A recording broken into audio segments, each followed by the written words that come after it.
দুঃখ তো আমারও হয়, কষ্টও হয়, কিন্তু প্রকাশ করার কোনো জায়গা নেই। মানুষ সবসময় দুঃখ প্রকাশ করতে ভালোবাসে না। আপনি খেয়াল করে দেখবেন, একটা মানুষ যখন একটা জায়গা থেকে প্রতারিত হয়, সেই জায়গাটাই আবার যেতে চায়। সেই জায়গাটার উপর তার একটা মায়া জন্মে যায়। মানুষ এভাবে ঠকতে ঠকতে একটা সময় গিয়ে নিজেকে একেবারেই সব কিছু থেকে গুটিয়ে ফেলে।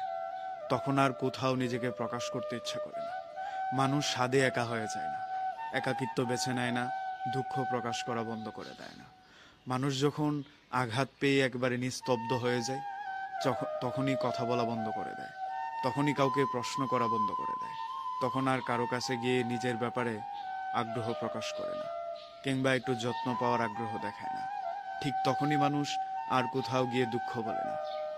সে তখন লক্ষ্য করে, যেখানেই দুঃখ বলে সেইখান থেকে কষ্ট পেতে হয়, সেইখানেই মানুষ ব্যথা দেয়।